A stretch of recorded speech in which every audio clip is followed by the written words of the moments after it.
Hi ಸ್ನೇಹಿತರೆ, ಎಲ್ಲರಿಗೂ Pulakeshi career ಅಕಾಡೆಮಿಗೆ ಆತ್ಮೀಯವಾದ ಸ್ವಾಗತವನ್ನು ಕೋರುತ್ತಾ ಸ್ನೇಹಿತರೆ, ಈಗಾಗಲೇ ನಾವು ವಿದ್ಯುತ್ ಶಕ್ತಿಯ ಕುರಿತು ನೋಡ್ತಾ ಇದ್ವಿ. ಆ ವಿದ್ಯುತ್ ಶಕ್ತಿ ಪಾಠದೊಳಗಡೆ ಹಲವಾರು ರೀತಿಯ ವಿಷಯಗಳನ್ನು ಚರ್ಚೆ ಮಾಡಿದ್ವಿ. ಅಲ್ಲಿ ಮುಖ್ಯವಾಗಿ ನಾವು ಹಿಂದಿನ ವಿಡಿಯೋ ಕ್ಲಾಸಲ್ಲಿ ನೋಡಿದ್ವಿ, ವಿದ್ಯುತ್ ಪ್ರವಾಹದ ಮೇಲೆ ಆಗ್ತಕ್ಕಂಥ ಪರಿಣಾಮಗಳು ಯಾವ್ಯಾವು ಅಂತಂದಾಗ ಒಂದು ವಿದ್ಯುತ್ ಕಾಂತೀಯ ಪರಿಣಾಮ ಅಂತ ನೋಡಿದ್ವಿ, ವಿದ್ಯುತ್ ಕಾಂತೀಯ ಪರಿಣಾಮವನ್ನು ನೋಡಿದ್ವಿ. ಎರಡು, ವಿದ್ಯುತ್ ಉಷ್ಣೋತ್ಪಾದನಾ ಪರಿಣಾಮವನ್ನು ನೋಡಿದ್ವಿ, ಉಷ್ಣೋತ್ಪಾದನಾ ಪರಿಣಾಮವನ್ನು ನೋಡಿದ್ವಿ. ಮೂರು, ವಿದ್ಯುತ್ ಪ್ರವಾಹದ ರಾಸಾಯನಿಕ ಪರಿಣಾಮವನ್ನು ನೋಡಿದ್ವಿ ಸ್ನೇಹಿತರೆ. ಹಾಗಾಗಿ ಇವತ್ತಿನ ಈ ಕ್ಲಾಸಲ್ಲಿ ಏನು ಮಾಡೋಣ ಅಂತಂದರೆ, ಇವುಗಳ ಮೇಲೆ ಯಾವ ಉದಾಹರಣೆಯನ್ನು ನೋಡಿದ್ವಿ. ಕಾಂತೀಯ ಪರಿಣಾಮಕ್ಕೆ ಅಂದರೆ ವಿದ್ಯುತ್ ಕಾಂತೀಯ ಪರಿಣಾಮ ಅಂತ ನೋಡಿದಾಗ ಯಾವ್ದು ಬಂದಿತ್ತು? ಡೈನಮೋ ವರ್ಕ್ ಮಾಡ್ತಿತ್ತು, ಮೋಟಾರ್ಗಳು ವರ್ಕ್ ಮಾಡ್ತಿದ್ವು, ಅವುಗಳ ಕಾರ್ಯವನ್ನು ಯಾವ ರೀತಿ ಮಾಡ್ತವೆ. ಮತ್ತು ವಿದ್ಯುತ್ ಉಷ್ಣೋತ್ಪಾದನಾ ಪರಿಣಾಮವನ್ನು ಆಧರಿಸಿ ನಾವು ನೋಡ್ತಾ ಇದ್ವಿ ಯಾವುದು ಅಂದರೆ ವಿದ್ಯುತ್ ಬಲ್ಪು, ಫ್ಯೂಸು ಯಾವ ರೀತಿ ಕಾರ್ಯವನ್ನು ಮಾಡ್ತವೆ. ಮತ್ತು ವಿದ್ಯುತ್ ರಾಸಾಯನಿಕ ತಂದಾಗ ಈ ಯಾವುದು ಶುಷ್ಕ ಕೋಶ, ಡ್ರೈ ಸೆಲ್ ಅಂತ ಕರಿತೀವಿ, ಅದು ಯಾವ ರೀತಿ ಕಾರ್ಯವನ್ನು ನಿರ್ವಹಿಸುತ್ತೆ ಅಂತಕ್ಕಂಥದ್ದು ನೋಡೋಣ. ಇದರಾಗ ಪ್ರಮುಖವಾಗಿ ಈ ವಿಡಿಯೋ ಕ್ಲಾಸ್ ಒಳಗಡೆ ಇವತ್ತಿನ ಈ ಕ್ಲಾಸಲ್ಲಿ ನಾವೇನು ನೋಡೋಣ ಅಂತಂದರೆ ವಿದ್ಯುತ್ ಪ್ರವಾಹದ ಉಷ್ಣೋತ್ಪಾದನಾ ಪರಿಣಾಮದ ಕುರಿತು ನೋಡೋಣ. ಹಾಗಾದರೆ ವಿದ್ಯುತ್ ಪ್ರವಾಹದ ಉಷ್ಣೋತ್ಪಾದನಾ ಪರಿಣಾಮ ಅಂದರೆ ಏನು ಅಂತ ಅನ್ನೋದನ್ನು ಹಿಂದಿನ ಕ್ಲಾಸಲ್ಲಿ ನೋಡಿದ್ದೀವಿ. ಅಂದರೆ ವಿದ್ಯುತ್ ಶಕ್ತಿಯನ್ನು ಬಳಸಿ ಉಷ್ಣ ಶಕ್ತಿಯಾಗಿ ಪರಿವರ್ತನೆ ಮಾಡ್ತಕ್ಕಂಥ ಸಾಧನಗಳು. ವಿದ್ಯುತ್ ಶಕ್ತಿಯನ್ನು ಬಳಸಬೇಕು, ಅದರಿಂದ ಉಷ್ಣ ಶಕ್ತಿಯಾಗಿ ಪರಿವರ್ತನೆ ಮಾಡಬೇಕು. ವಿದ್ಯುತ್ತನ್ನು ಬಳಸಿಕೊಂಡು ಉಷ್ಣವಾಗಿ ರೂಪಾಂತರ ಮಾಡ್ತಕ್ಕಂಥದಕ್ಕೆ ಏನಂತ ಕರಿತೀವಿ ಅಂದರೆ ವಿದ್ಯುತ್ ಉಷ್ಣೋತ್ಪಾದನಾ ಪರಿಣಾಮ ಅಂತ ಕರಿತೀವಿ. ಹಾಗಾದರೆ ಯಾವ ಕೆಲಸವನ್ನು ಮಾಡ್ತವೆ, ಯಾವ ಸಾಧನಗಳು ಆ ರೀತಿಯ ಕೆಲಸವನ್ನು ಮಾಡ್ತವೆ ಅಂತಂದರೆ ಸ್ನೇಹಿತರೆ, ಒಂದು ಫ್ಯೂಸು, ಇನ್ನೊಂದು ಯಾವುದು ಅಂತಂದರೆ ಬಲ್ಬು ಅಂತ ಕರಿತೀರಿ. ಇನ್ನೊಂದು ಯಾವುದು ಕೆಲಸ ಮಾಡುತ್ತೆ? ಬಲ್ಬು ಅಂತ ಕರಿತೇವೆ. ವಿದ್ಯುತ್ ಬಲ್ಬುಗಳು ಅಂದರೆ ವಿದ್ಯುತ್ ಶಕ್ತಿಯನ್ನು ಉಪಯೋಗಿಸಿ ಉಷ್ಣ ಶಕ್ತಿಯಾಗಿ ಪರಿವರ್ತನೆ ಮಾಡ್ತಕ್ಕಂಥವು. ಇಲ್ಲಿ ಹಲವಾರು ಬಾರಿ ಎಕ್ಸಾಮ್ದಲ್ಲಿ ಕೇಳಿರೋದ್ರಿಂದಾಗಿ ಈ ಫ್ಯೂಸ್ ಬಗ್ಗೆ ಒಂದು ಸ್ವಲ್ಪ ಮಾಹಿತಿಯನ್ನು ಪಡೆಯೋಣ. ಸುಮಾರು 1890ರಲ್ಲಿ ಎಡಿಸನ್ ಥಾಮಸ್ ಅಲ್ವಾ ಎಡಿಸನ್ ರವರು ಏನು ಮಾಡ್ತಾರೆ ಅಂತಂದರೆ ಈ ವಿದ್ಯುತ್ ಫ್ಯೂಸನ್ನು ಕಂಡುಹಿಡಿತಾರೆ ಸ್ನೇಹಿತರೆ. ಯಾವಾಗ ಈ ವಿದ್ಯುತ್ ಫ್ಯೂಸನ್ನು ಫೈಂಡ್ ಔಟ್ ಆಯಿತು, ಆಗಿನಿಂದ ಇದು ಏನಾಯಿತು, ಕಾರ್ಯಗತವನ್ನು ಮಾಡ್ತಾ ಇತ್ತು. ಹಾಗಾದರೆ ಇದು ಯಾವ ರೀತಿಯ ಕಾರ್ಯವನ್ನು ನಿರ್ವಹಿಸುತ್ತೆ? ಈ ವಿದ್ಯುತ್ ಫ್ಯೂಸು ಯಾವ ರೀತಿಯ ಕಾರ್ಯವನ್ನು ನಿರ್ವಹಿಸುತ್ತೆ ಅಂತಂದರೆ ಇಲ್ಲಿ ನೋಡಿ, ಹೆಚ್ಚಿಗೆ ಬಂದಿರತಕ್ಕಂಥ ವಿದ್ಯುತ್ ಪ್ರವಾಹ ಹೆಚ್ಚಿಗೆ ಉಂಟಾದರೆ ಅದನ್ನು ತಡೆ ಹಿಡಿತಕ್ಕಂಥ ಕಾರ್ಯ, ತಡೆಯುವ ಕಾರ್ಯವನ್ನು ಯಾವುದು ಮಾಡುತ್ತೆ ಅಂತಂದರೆ ಈ ಫ್ಯೂಸ್ ಮಾಡುತ್ತೆ ಸ್ನೇಹಿತರೆ. ಹಾಗಾದರೆ ಯಾವ ರೀತಿ ಅದು ಮಾಡುತ್ತೆ? ಹಾಗಾದರೆ ಫ್ಯೂಸ್ ಇದೇ ರೀತಿ ಕಾರ್ಯವನ್ನು ಮಾಡೋಕ್ಕೆ ಕಾರಣ ಏನು? ವಿದ್ಯುತ್ ಫ್ಯೂಸ್ ಹೆಂಗೆ ಮಾಡಲ್ಪಟ್ಟಿದೆ? ಹಾಗಾದರೆ ಇದರಲ್ಲಿ ಏನಾದರೂ ವಿಶೇಷತೆ ಇರಬಹುದಲ್ಲ ತಂದಾಗ ಯಾಕೆ ಇದೇ ರೀತಿ ವಿದ್ಯುತ್ ಪ್ರವಾಹವನ್ನು ಹೆಚ್ಚಿಗೆ ಉಂಟಾಯಿತು ಅಂದರೆ ಅದನ್ನು ತಡೀತದೆ ಅಂತಂದರೆ ಇಲ್ಲಿ ಫ್ಯೂಸು ಯಾವುದರಿಂದ ಮಾಡಲ್ಪಟ್ಟಿರುತ್ತೆ ಅಂತಂದರೆ ಸೀಸ ಮತ್ತು ತವರಗಳಿಂದ ಮಾಡಲ್ಪಟ್ಟಿರುತ್ತೆ ಸ್ನೇಹಿತರೆ. ಸೀಸು ಮತ್ತು ತವರು ಅಂತ ಕರೀತಾರೆ. ಅಂದರೆ ಸೀಸ ಲೆಡ್ ಪ್ಲಸ್ ಟಿನ್, ಲೆಡ್ ಮತ್ತು ಟಿನ್. ಇನ್ನೊಂದು ಇದರ ವಿಶೇಷತೆಯನ್ನು ನಾವು ನೋಡಿದಾಗ ಏನು ಅಂತಂದರೆ ನೋಡಿ, ಇದನ್ನು PB ಸಂಕೇತವನ್ನು ಕೊಡ್ತೀವಿ, ಲೆಡ್ ಅಂತ ಕರಿತೀವಿ. ಆದರೆ ಈ PB ಅನ್ನೋದು ಲ್ಯಾಟಿನ್ ಭಾಷೆಯ ಯಾವ ಪದದಿಂದ ಬಂದಿದೆ ಅಂತಂದರೆ ಪ್ಲಂಬಮ್ ಎಂಬ ಪದದಿಂದ ಬಂದಿದೆ ಸ್ನೇಹಿತರೆ. ಇದು ಲ್ಯಾಟಿನ್ ಭಾಷೆಯ ಪ್ಲಂಬಮ್ ಎಂಬ ಪದದಿಂದ ಬಂದಿದೆ. ಇದು ನಮ್ಮ ಆವರ್ತ ಕೋಷ್ಟಕದ ಕಾರ್ಬನ್, ಸಿಲಿಕಾನ್, ಜರ್ಮೇನಿಯಂ, PB ಮತ್ತು ಟಿನ್ 14ನೇ ಗುಂಪಿನ ಧಾತುವೊಳಗಡೆ ಕಾರ್ಬನ್ನು, ಸಿಲಿಕಾನು, ಜರ್ಮೇನಿಯಂ, PB ಮತ್ತು ಟಿನ್ ಇಲ್ಲಿ 14ನೇ ಗುಂಪಿನ ಧಾತುಗೆ ಸೇರತಕ್ಕಂಥ ಇದು ಧಾತು. ಮತ್ತು ಇದು ಯಾವ ಬ್ಲಾಕ್ ಒಳಗಡೆ ಬರುತ್ತೆ ಅಂದರೆ P ಗುಂಪಿನೊಳಗಡೆ ಬರ್ತಕ್ಕಂಥ ಧಾತು, ವಿಶೇಷವಾದ ಧಾತು ಸ್ನೇಹಿತರೆ. ನೆಕ್ಸ್ಟು ಟಿನ್ನು ಸಹಿತ ಸೇಮ್ ಯಾವಲ್ಲಿ ಅಂತಂದರೆ 14ನೇ ಗುಂಪಿಗೆ ಬರುತ್ತೆ, P ಬ್ಲಾಕ್ ಒಳಗಡೆನೆ ಬರುತ್ತೆ. ವಿಶೇಷ ಏನು ಅಂತಂದರೆ ಈ ಸೀಸ ಮತ್ತು ತವರ ಏನು ತಯಾರಾಗಿದೆಯಲ್ಲ, ಇವುಗಳ ವಿದ್ಯುತ್ ರೋಧಶೀಲತೆಯ ಪ್ರಮಾಣ ಹೆಚ್ಚಾಗಿರುತ್ತೆ. ಯಾಕಂತಂದರೆ ಇವೆರಡರ ಮಿಶ್ರಲೋಹದಿಂದಾಗಿರುವುದರಿಂದ ಇವು ಬಹುತೇಕವಾಗಿ ಎಲ್ಲವೂ ತಯಾರಾಗ್ತಕ್ಕಂಥ ವಸ್ತುಗಳ ಮಿಶ್ರಲೋಹಗಳು ವಿದ್ಯುತ್ ರೋಧಶೀಲತೆಯ ಪ್ರಮಾಣ ಹೆಚ್ಚಾಗಿರುತ್ತೆ. ಅಂದರೆ ವಿದ್ಯುತ್ ರೋಧ ಹೆಚ್ಚಿಗೆ ಆಯಿತು ಅಂತಂದರೆ ಆಟೋಮೆಟಿಕಲ್ಲಿ ಏನಾಗುತ್ತೆ, ಉಷ್ಣ ಹೆಚ್ಚಾಗುತ್ತೆ. ಹಾಗಾಗಿನೇ ಇಲ್ಲಿ ಏನು ಮಾಡಿದ್ದಾರೆ ಅಂತಂದರೆ ಇವು ಕಾರ್ಯವನ್ನು ಹೆಂಗೆ ಮಾಡ್ತವೆ ಅಂತಂದರೆ ಇವುಗಳ ವಿದ್ಯುತ್ ರೋಧ, ಇದು ಭಾಳ ಇಂಪಾರ್ಟೆಂಟ್ ಸ್ನೇಹಿತರೆ, ಇವುಗಳ ವಿದ್ಯುತ್ ರೋಧ ಏನಾಗಿರುತ್ತೆ ಅಂದರೆ ಹೆಚ್ಚಿರುತ್ತೆ. ಪ್ಲಸ್ಸು ಇವುಗಳ ದ್ರವನ ಬಿಂದು ಮೆಲ್ಟಿಂಗ್ ಪಾಯಿಂಟ್ ಏನಾಗಿರುತ್ತೆ ಅಂದರೆ ತುಂಬಾ ಕಡಿಮೆ ಇರುತ್ತೆ ಸ್ನೇಹಿತರೆ. ಇವುಗಳ ದ್ರವನ ಬಿಂದು ತುಂಬಾ ಕಡಿಮೆ ಇರುತ್ತೆ. ಯಾಕಿದು ಅಂತಂದಾಗ ನಾವು ಕಂಪೇರ್ ಮಾಡಿದಾಗ ಈ ಸೀಸ್ ಇದೆಯಲ್ಲ, ಈ ಸೀಸು ಎಷ್ಟು ಪ್ರಮಾಣವನ್ನು ಯೂಸ್ ಮಾಡ್ತಾರೆ ಅಂತಂದರೆ 62% ಸೀಸನ್ನು ತಗೋತಾರೆ. ಪ್ಲಸ್ಸು 38% ಏನು ಮಾಡ್ತಾರೆ ಅಂತಂದರೆ ತವರವನ್ನು ತಗೋತಾರೆ. ಇವೆರಡೂ ಮಿಶ್ರಣ ಮಾಡಿದಾಗ ಏನು ಫ್ಯೂಸ್ ತಯಾರಾಯಿತು, ಆ ಫ್ಯೂಸ್ದ ಕಾರ್ಯ ಹೆಂಗಿರುತ್ತೆ ಅಂತಂದರೆ ರೋಧಶೀಲತೆ ಹೆಚ್ಚಾಗಿದೆ, ದ್ರವನ ಬಿಂದು ಕಡಿಮೆಯಾಗಿದೆ. ಅಂದರೆ ಏನಾದರೂ ಇದರೊಳಗಡೆ ಹೆಚ್ಚಿಗೆ ವಿದ್ಯುತ್ ಅಂದರೆ 220 to 230 ವೋಲ್ಟ್ದ ಅಬೋವ್ ವಿದ್ಯುತ್ ಏನಾದರೂ ಬಂತು ಅಂತಂದರೆ ಆಟೋಮೆಟಿಕ್ಕಾಗಿ ಆ ಫ್ಯೂಸ್ ಏನಾಗಿಬಿಡುತ್ತೆ ಅಂದರೆ ಕರಗಿ ಬಿಡುತ್ತೆ. ಹಾಗಾಗಿನೇ ಇದರ ಕರಗುವ ಬಿಂದು ಅಥವಾ ದ್ರವನ ಬಿಂದು ತುಂಬ ಕಡಿಮೆ ಇರುತ್ತೆ. ಹಾಗಾದರೆ ಎಷ್ಟಿದೆ ಇವುಗಳ ಯಾವುದ್ರದ್ದು? ಈಗ ನಾವು ಸೀಸದ ಒಂದು ದ್ರವನ ಬಿಂದುವನ್ನು ಕಂಪೇರ್ ಮಾಡಿದಾಗ ನೋಡಿ, ಸೀಸದ ಒಂದು ದ್ರವನ ಬಿಂದುವನ್ನು ಕಂಪೇರ್ ಮಾಡಿದಾಗ 327.1 ಡಿಗ್ರಿ ಸೆಂಟಿಗ್ರೇಡ್ ಇದೆ ಸ್ನೇಹಿತರೆ. ಅದೇ ರೀತಿ ಟಿನ್ನನ್ನು ನೀವು ಕಂಪೇರ್ ಮಾಡಿದಾಗ, ತವರವನ್ನು ಕಂಪೇರ್ ಮಾಡಿದಾಗ 231.9 ಡಿಗ್ರಿ ಸೆಂಟಿಗ್ರೇಡ್ ಇದೆ ಸ್ನೇಹಿತರೆ. ಇಷ್ಟು ಕಡಿಮೆ ದ್ರವನ ಬಿಂದು ಇರೋದರಿಂದಾಗಿ ವಿದ್ಯುತ್ತಿನ ಪ್ರಮಾಣ ಹೆಚ್ಚಿಗೆ ಬಂದರೆ ಸಡನ್ನಾಗಿ ಆ ಸರ್ಕ್ಯೂಟ್ದ ಹೋಗ್ತಕ್ಕಂಥ ಲೈನನ್ನು ಇದು ಬಂದ್ ಮಾಡುತ್ತೆ. ಹಾಗಾಗಿನೇ ನಾವು ಇದನ್ನು ಏನಂತ ಕರಿತೀವಿ ಅಂತಂದರೆ ಟ್ರಾಫಿಕ್ ಪೊಲೀಸ್ ಅಂತೇಳಿ ಕರಿತೀವಿ ಸ್ನೇಹಿತರೆ. ಫ್ಯೂಸನ್ನು ಟ್ರಾಫಿಕ್ ಪೊಲೀಸ್ ಅಂತ ಕರೀತಾರೆ. ಅಡೆತಡೆಗಳನ್ನು ನಿಯಂತ್ರಣ ಮಾಡ್ತಕ್ಕಂಥ ಕಾರ್ಯವನ್ನು ಇದು ಮಾಡುತ್ತೆ ಸ್ನೇಹಿತರೆ. ಯಾವುದು? ವಿದ್ಯುತ್ ಫ್ಯೂಸ್ ಮಾಡುತ್ತೆ. ಹಾಗಾಗಿ ವಿದ್ಯುತ್ ಫ್ಯೂಸ್ ಯಾವುದರಲ್ಲಿ ಇದನ್ನು ನಾವು ರಕ್ಷಣೆ ಮಾಡಬೇಕು ಅಂತಂದರೆ ಪಿಂಗಾಣಿ ಪಾತ್ರೆಗಳಲ್ಲಿ ವಿದ್ಯುತ್ ಫ್ಯೂಸನ್ನು, ಪಿಂಗಾಣಿ ಆಲ್ರೆಡಿ ನೋಡಿರ್ತೀರ ನೀವು, ಪಿಂಗಾಣಿ ಪಾತ್ರೆಗಳಲ್ಲಿ ಏನು ಮಾಡ್ತಾರೆ ಅಂತಂದರೆ ಈ ವಿದ್ಯುತ್ ಫ್ಯೂಸನ್ನು ಸಂಗ್ರಹಣೆ ಅಂದರೆ ತಯಾರಿಕೆ ಮಾಡ್ತಾರೆ. ಎರಡು ನೀವು ಆಲ್ರೆಡಿ ವಿದ್ಯುತ್ ಪಿಂಗಾಣಿ ಪಾತ್ರೆಯನ್ನು ನೀವು ನೋಡಿರ್ತೀರಿ ಸ್ನೇಹಿತರೆ. ಈ ರೀತಿಯಾಗಿರ್ತಕ್ಕಂಥದ್ದು ಇಲ್ಲಿ ಏನು ಮಾಡ್ತಾರೆ ಅಂತಂದರೆ ಈ ಲೋಹಗಳನ್ನು ಯೂಸ್ ಮಾಡಿರ್ತಾರೆ. ನೀವು ಈ ರೀತಿ ಕನೆಕ್ಷನ್, ಫ್ಯೂಸ್ ಕನೆಕ್ಷನನ್ನು ನಾವು ಹಾಕ್ಬೋದು ಇದರೊಳಗಡೆ. ಮುಂದೆ ಅಲ್ಲಿ ಸೇಮ್ ಪಿಂಗಾಣಿ ಪಾತ್ರೆ ಒಳಗಡೆ ಇದಿರುತ್ತೆ. ಎರಡು ಕನೆಕ್ಷನ್ ಆದಾಗ ಇಲ್ಲಿ ಏನಾಗುತ್ತೆ ಅಂದರೆ ವಾಹಕದ ಪೂರ್ಣ ಮಂಡಲ ತಯಾರಾಗುತ್ತೆ, ಅಲ್ಲಿ ವಿದ್ಯುತ್ ಪ್ರಸರಿಸ್ತಾ ಇರುತ್ತೆ. ಅದೇ ರೀತಿ ಹೆಚ್ಚಿಗೆ ಬಂದರೆ ಅದು ಫ್ಯೂಸ್ ಏನಾಗುತ್ತೆ, ಬ್ಲಾಸ್ಟ್ ಆಗುತ್ತೆ. ಬ್ಲಾಸ್ಟ್ ಅಂದರೆ ಸುಟ್ಟು ಹೋಗುತ್ತೆ. ಸುಟ್ಟು ಹೋಯ್ತು ಅಂತಂದರೆ ಆಟೋಮೆಟಿಕ್ ಈ ಲೈನ್ ಸರ್ಕ್ಯೂಟ್ ಏನಾಗುತ್ತೆ ಅಂತಂದರೆ ಬಂದ್ ಆಗುತ್ತೆ. ಈ ರೀತಿಯಾಗಿ ಈ ವಿದ್ಯುತ್ ಫ್ಯೂಸ್ ಕಾರ್ಯವನ್ನು ನಿರ್ವಹಿಸುತ್ತೆ. ಈಗ ಅನೇಕ ರೀತಿಯ ವಿದ್ಯುತ್ ಫ್ಯೂಸ್ಗಳು ಬಂದಿದ್ದಾವೆ. ಈಗ ಯಾಕಂತಂದರೆ ಆಟೋಮೆಟಿಕ್ ವಿದ್ಯುತ್ ಫ್ಯೂಸ್ಗಳು ಎಲ್ಲಾದರೂ ವೈರ್ಗಳು ಕೂಡಿದರೆ ಸಡನ್ನಾಗಿ ಡಿ ಪಿ ಇಳಿಯುತ್ತೆ. ಈ ರೀತಿಯ ವಿದ್ಯುತ್ ಫ್ಯೂಸ್ಗಳು ಸಹಿತ ಪ್ರಸ್ತುತ ದಿನಮಾನಗಳಲ್ಲಿ ನಾವು ನೋಡ್ತಾ ಇರ್ತೀವಿ.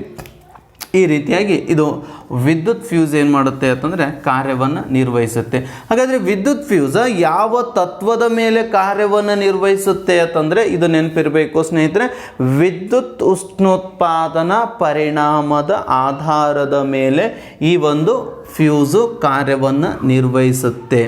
ಈ ಫ್ಯೂಸನ್ನು ಸುಮಾರು 1890ರಲ್ಲಿ ಏನು ಮಾಡಿದರು ಅಂತಂದರೆ ಫೈಂಡ್ ಔಟ್ ಮಾಡಿದರು ಅಂತಕ್ಕಂಥ ಮಾಹಿತಿಯನ್ನು ನಾವು ನೋಡ್ತೀವಿ ಸ್ನೇಹಿತರೆ. ನೆಕ್ಸ್ಟು ಎರಡನೇದು ಅದೇ ವಿದ್ಯುತ್ ಪ್ರವಾಹದ ಉಷ್ಣೋತ್ಪಾದನಾ ಪರಿಣಾಮದ ಮೇಲೆ ಇನ್ನೊಂದು ಸಾಧನವನ್ನು ನೋಡ್ತಾ ಇದ್ವಿ ನಾವು. ಯಾವುದು ಅಂತಂದರೆ ಬಲ್ಬ್, ವಿದ್ಯುತ್ ದೀಪ, ಎಲೆಕ್ಟ್ರಿಕ್ ಬಲ್ಬ್ ಅಂತೇಳಿ ಕರಿತೀವಿ.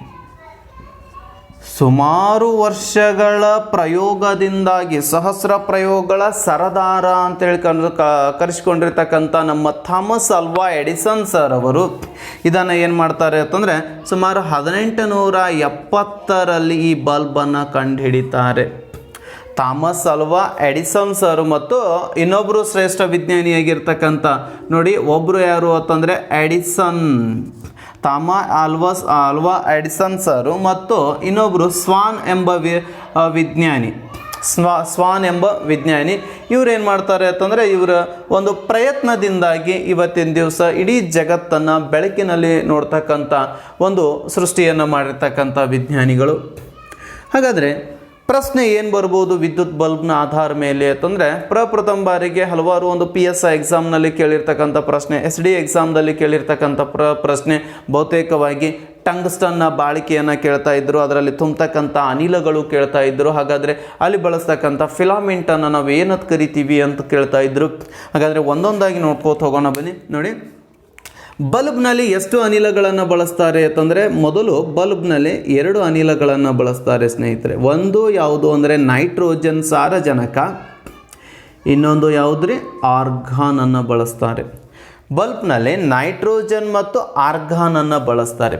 ಹಾಗಾದರೆ ಬಲ್ಬ್ನಲ್ಲಿ ಬಳಸ್ತಕ್ಕಂಥ ಒಂದು ಫಿಲಾಮೆಂಟ್ ಯಾವುದು, ಬಲ್ಬ್ನಲ್ಲಿ ಬಳಸ್ತಕ್ಕಂಥ ಫಿಲಾಮೆಂಟ್ ಯಾವುದು ಅಂತಂದಾಗ ಟಂಗ್ಸ್ಟನ್ನನ್ನು ಬಳಸ್ತಾರೆ. ಭಾಳ ಇಂಪಾರ್ಟೆಂಟ್ ಆಗಿರ್ತಕ್ಕಂಥದ್ದು ಸ್ನೇಹಿತರೆ ಇದು ಯಾವುದು ಅಂದರೆ ಟಂಗ್ಸ್ಟನ್. ಯಾಕೆ ನಾವು ಟಂಗ್ಸ್ಟನ್ನನ್ನೇ ಬಲ್ಬ್ಗಳಲ್ಲಿ ಬಳಸಬೇಕು ಅಂತಂದರೆ ಈಗಾಗಲೇ ನಿಮಗೆ ಹೇಳಿರುವ ಹಾಗೆ ಯಾವ ಧಾತುವಿನ ವಿದ್ಯುತ್ ರೋಧ ಹೆಚ್ಚಾಗಿರುತ್ತದೆಯೋ ಮತ್ತು ಅದರ ದ್ರವಣ ಬಿಂದು ಕೂಡ ಏನಾಗಿರಬೇಕು, ಹೆಚ್ಚಾಗಿರಬೇಕು. ಅಂತಹ ಧಾತುಗಳನ್ನು ನಾವು ಏನು ಮಾಡ್ಬೋದು ಅಂತಂದರೆ ಈ ಬಲ್ಬ್ಗಳಲ್ಲಿ, ಯಾಕಂದರೆ ವಿದ್ಯುತ್ತನ್ನು ಬಳಕೆ ಮಾಡಿ ಅದನ್ನು ಉಷ್ಣ ಶಕ್ತಿಯಾಗಿ ಪ್ರೊಡ್ಯೂಸ್ ಮಾಡಿ ಆ ಉಷ್ಣ ಶಕ್ತಿಯಿಂದ ಬೆಳಕಾಗಿ ಪರಿವರ್ತನೆ ಮಾಡ್ತಕ್ಕಂಥ ಸಾಧನ ಯಾವುದು ಅಂತಂದರೆ ಟಂಗ್ಸ್ಟನ್ ಅಂತೇಳಿ ಕರಿತೀವಿ.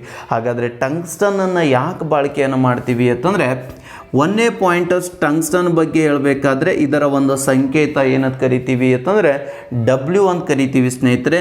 ಇದು ಲ್ಯಾಟಿನ್ ಭಾಷೆಯ ವಾಲ್ಫಾಮ್ ಎಂಬ ಪದದಿಂದ ಉತ್ಪತ್ತಿಯಾಗಿದೆ. ನಾವು ಇಂಗ್ಲೀಷ್ನಲ್ಲಿ ಇದನ್ನು ಟಂಗ್ಸ್ಟನ್ ಅಂಥೇಳಿ ಕರಿಬೋದು ಸ್ನೇಹಿತರೆ. ಹಾಗಾದರೆ ಈ ಟಂಗ್ಸ್ಟನ್ ಪರಮಾಣು ಸಂಖ್ಯೆ ಎಷ್ಟು ಅಂತಂದರೆ ಈ ಟಂಗ್ಸ್ಟನ್ನ ಒಂದು ಪರಮಾಣು ಸಂಖ್ಯೆ ಅಟೋಮಿಕ್ ನಂಬರ್ ಎಷ್ಟು ಅಂದರೆ 74 ಸ್ನೇಹಿತರೆ.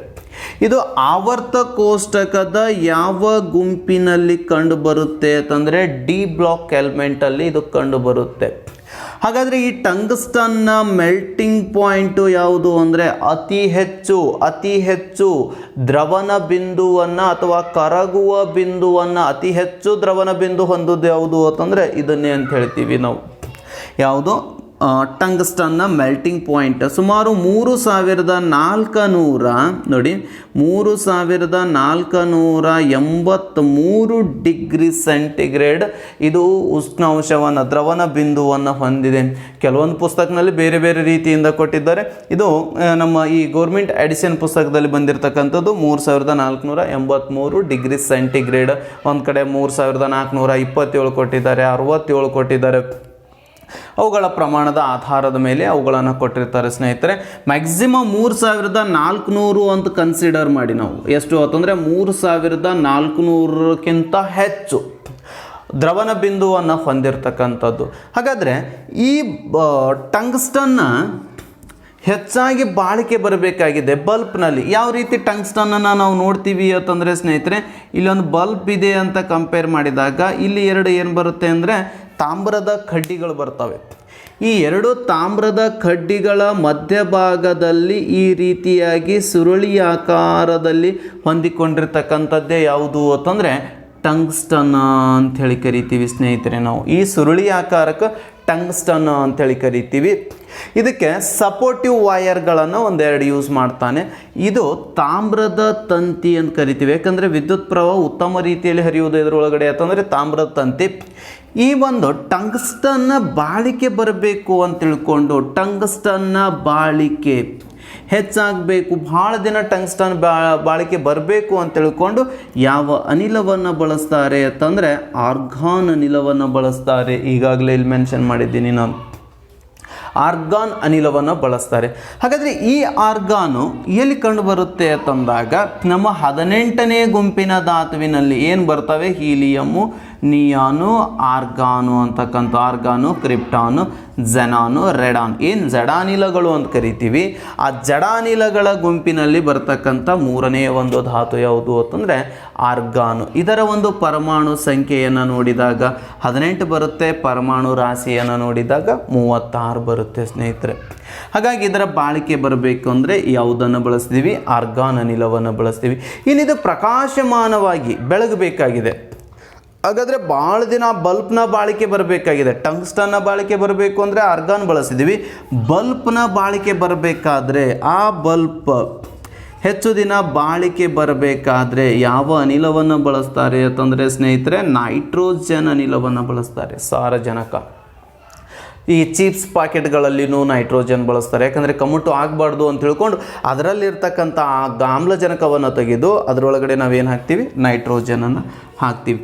ಹಾಗಾದರೆ ಈ ಟಂಗ್ಸ್ಟನ್ನು ಯಾವ ಮಿಶ್ರ ಲೋಹದಿಂದ ತಯಾರಾಗಿದೆ ಅಂತಂದರೆ, ಈ ಟಂಗ್ಸ್ಟನ್ನು ಯಾವ ಮಿಶ್ರ ಲೋಹದಿಂದ ತಯಾರಾಗಿದೆ ಅಂತಂದರೆ ನೈಕ್ರೋಮ್ ಮಿಶ್ರ ಲೋಹದಿಂದ ತಯಾರಾಗಿದೆ ಸ್ನೇಹಿತರೆ, ನೈಕ್ರೋಮ್. ಹಾಗಾದರೆ ನೈಕ್ರೋಮ್ ಒಳಗಡೆ ಯಾವ್ಯಾವುದು ಧಾತುಗಳಿದ್ದಾವೆ ಅಂತಂದರೆ ನಿಕ್ಕೆಲ್ ಇದೆ, ಕ್ರೋಮಿಯಂ ಇದೆ, ಸ್ವಲ್ಪ ಪ್ರಮಾಣದೊಳಗಡೆ ಏನಿದೆ ಅಂತಂದರೆ ಕಬ್ಬಿಣ ಇದೆ. ಇದು ವಿದ್ಯುತ್ತಿನ ಉಷ್ಣೋತ್ಪಾದನಾ ಒಂದು ಸಾಧನಗಳಲ್ಲಿ ಬಳಸ್ತಕ್ಕಂಥ ಮಿಶ್ರ ಲೋಹ ಯಾವುದು ಅಂದರೆ ನೈಕ್ರೋಮ್. ವಾಟರ್ ಹೀಟರ್ ಆಗಿರ್ಬೋದು, ಇಸ್ತ್ರಿ ಪೆಟ್ಟಿಗೆ ಆಗಿರ್ಬೋದು, ವಿದ್ಯುತ್ ಒಲೆಗಳಾಗಿರ್ಬೋದು, ಮೈಕ್ರೋವೇವ್ಗಳಾಗಿರ್ಬೋದು, ಅಥವಾ ಈ ಒಂದು ಬಲ್ಬ್ಗಳಾಗಿರ್ಬೋದು, ಇಲ್ಲೆಲ್ಲ ಬಳಸ್ತಕ್ಕಂಥ ಮಿಶ್ರ ಲೋಹ ಯಾವುದು ಅಂತಂದರೆ ನೈಕ್ರೋಮ್. ಯಾಕಂದರೆ ಇದನ್ನು ವಿದ್ಯುತ್ ರೋಧದ ಪ್ರಮಾಣ ಏನಾಗಿದೆ ನೈಕ್ರೋಮ್ದು 100 ಇದೆ ಸ್ನೇಹಿತರೆ. ಇದರ ವಿದ್ಯುತ್ ರೋಧದ ಪ್ರಮಾಣ 100 × 10⁻⁻⁻⁶ ಓಮ್ ಮೀಟರ್ ಇದೆ. ಹಾಗಾಗಿ ಇದನ್ನು ಯಥೇಚ್ಛವಾಗಿ ಉಷ್ಣೋತ್ಪಾದನಾ ಇದರಲ್ಲಿ ಏನು ಮಾಡ್ತಾರೆ ಅಂತಂದರೆ ಇದನ್ನು ಬಳಸ್ತಾರೆ. ಇವಾಗ ಪ್ರಸ್ತುತವಾಗಿ ಏನು ಮಾಡ್ತಾ ಇದ್ದಾರೆ ಅಂತಂದರೆ ಈ ಯಾವುದು LED ಬಲ್ಬ್ಗಳನ್ನು ಬಳಸ್ತಾ ಇದ್ದಾರೆ. ಲೈಟ್ ಎಮಿಟಿಂಗ್ ಡಯೋಡಗಳು ಅಂತ ಕರೀತಾರೆ. ಲೈಟ್ ಎಮಿಟಿಂಗ್ ಡಯೋಡ ಮತ್ತು CFL ಕಾಂಪ್ಯಾಕ್ಟ್ ಫ್ಲೂರೋಸೆಂಟ್ ಲ್ಯಾಂಪ್ಗಳು ಅಂತ ಕರೀತಾರೆ. ಈ ಕಾಂಪ್ಯಾಕ್ಟ್ ಫ್ಲೂರೋಸೆಂಟ್ ಲ್ಯಾಂಪು ಮತ್ತು ಲೈಟ್ ಎಮಿಟಿಂಗ್ ಡಯೋಡ ಇವೆಲ್ಲ ದ್ಯುತಿ ಉತ್ಸರ್ಜನೆಯ ಆಧಾರದ ಮೇಲೆ, ಈ ದ್ಯುತಿ ವಿದ್ಯುತ್ ಪರಿಣಾಮ ಅಂತ ಏನು ಕರಿತೀವಲ್ಲ ಅದರ ಆಧಾರದ ಮೇಲೆ ಕಾರ್ಯವನ್ನು ನಿರ್ವಹಿಸ್ತಕ್ಕಂಥದ್ದು. ಇನ್ನು ಮುಂದೆ ಕೆಲವೊಂದರೊಳಗಡೆ ಏನು ಮಾಡ್ತಾರೆ, ನಿಯಾನ್ ಬಲ್ಬ್ಗಳನ್ನು ಸಹಿತ ಬಳಸ್ತಾ ಇದ್ದಾರೆ, ಮರ್ಕೂರಿ ಲ್ಯಾಂಪ್ಗಳನ್ನು ಸಹಿತ ಬಳಸ್ತಾ ಇದ್ದಾರೆ. ಹಾಗಾದರೆ ಈ ಬಲ್ಬ್ಗಳಲ್ಲಿನೂ ಸಹಿತ ಏನು ಮಾಡ್ತಾ ಇದ್ದಾರೆ ಅಂತಂದರೆ ಇವಾಗಿನ ಬಿಳಿ ಬಲ್ಬ್ಗಳಲ್ಲಿ ಕೆಲವೊಂದಿಷ್ಟು ನಿಯಾನ್ಗಳನ್ನು ಬಳಸ್ತಾ ಇದ್ದಾರೆ. ಹಾಗಾಗಿ ಇಲ್ಲಿ ವಿದ್ಯುತ್ ಬಂದಾಗ ವಿದ್ಯುತ್ನಲ್ಲಿ ಆ ಬಲ್ಬ್ ಥಾಮಸ್ ಆಲ್ವಾ ಎಡಿಸನ್ ಮತ್ತು ಸ್ವಾನ್ ಎಂಬ ವಿಜ್ಞಾನಿಗಳು ಕಂಡುಹಿಡಿದಿರ್ತಕ್ಕಂಥ ಬಲ್ಬ್ನಲ್ಲಿರ್ತಕ್ಕಂಥ ಮಾಹಿತಿಯನ್ನು ನಾವು ಕಂಪೇರ್ ಮಾಡಿದಾಗ ಇಲ್ಲಿ ಇಷ್ಟು ಮಾಹಿತಿಯನ್ನು ನಾವೇನು ಮಾಡ್ತೀವಿ ಅಂತಂದರೆ ಪಡಿತೀವಿ ಸ್ನೇಹಿತರೆ. ಇದೇ ರೀತಿಯಾಗಿ ಇನ್ನು ವಿದ್ಯುತ್ ಕೋಶ ಮತ್ತು ವಾಟರ್ ಹೀಟ್ರು ಯಾವ ರೀತಿ ಕಾರ್ಯವನ್ನು ನಿರ್ವಹಿಸುತ್ತೆ ಮತ್ತು ಇದರ ಮುಂದುವರೆದಿರ್ತಕ್ಕಂಥ ಇನ್ನೊಂದು ಡೈನಮೋ ಮತ್ತು ಮೋಟಾರ್ಗಳು ಯಾವ ರೀತಿಯಾಗಿ ಕಾರ್ಯವನ್ನು ನಿರ್ವಹಿಸ್ತವೆ ಅಂತ ಮುಂದಿನ ಒಂದು ವಿಡಿಯೋ ಕ್ಲಾಸ್ನಲ್ಲಿ ನೋಡೋಣ ಅಂತ ಹೇಳ್ತಾ ಇವತ್ತಿನ ಈ ಕ್ಲಾಸನ್ನು ಮುಗಿಸ್ತಾ ಇದ್ದೀನಿ. ಎಲ್ಲರಿಗೂ ಆಲ್ ದಿ ಬೆಸ್ಟ್.